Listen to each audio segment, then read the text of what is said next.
అందరికీ praise lord. అందరూ బాగున్నారా? అందరూ బాగోవాలని నిత్యము మా ప్రార్థనలో జ్ఞాపకం చేసుకుంటున్నాం. యేసుక్రీస్తు వారి నామంలో శుభములు కలుగును గాక. ఈరోజు దేవుని వాక్యం యెషయా గ్రంథం 61వ అధ్యాయం 7వ వచనం. మీ అవమానమునకు ప్రతిగా రెట్టింపు ఘనత నొందుదురు. నిందకు ప్రతిగా తాము పొందిన భాగమును అనుభవించి వారు సంతోషించుదురు.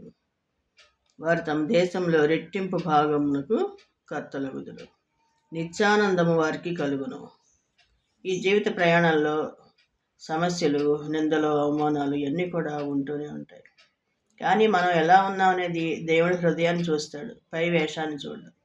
కాబట్టి మనం ఎంతైతే బాధపడ్డామో, నువ్వు ఎవరివైనా సరే, ఏ స్థితిలో ఉన్నా నీ బాధకు తగినట్టుగా దేవుడు రెట్టింపు ఆశీర్వాదం, ఘనత ఇస్తా అంటున్నాడు. ఈ లోకంలో వచ్చే నిందల గురించి ఇవన్నీ కూడా లెక్క చేయొద్దు. ఎందుకంటే జీవము గల దేవుడు మనకున్నాడు.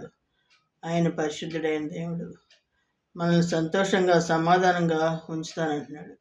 రెట్టింపు ఆశీర్వాదాలు, ఘనత అన్నీ ఇస్తా అంటున్నాడు. ఆయన నిత్యానందం కలుగుద్దని చెప్తున్నాడు ఆయన. కాబట్టి ఆయనకి మనం ప్రార్థన చేసుకోవాలి. ఆయనకి విధేయత కలిగి ఆయనకి ఇష్టంగా జీవించినప్పుడు మనకి సంతోషం, సమాధానము, నిత్యము కూడా ఉంటుంది.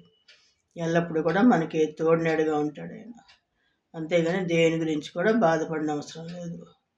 దేవుడు మనకు తోడుంటే ఎవరున్నా ఎవరు లేకపోయినా దేవుని కృప మనకు చాలు, ఏది కూడా అక్కర్లేదు. దేవునికే మహిమ కలుగును గాక. దేవుని కృప మీ అందరికీ తోడే ఉండును గాక. ఆమేన్.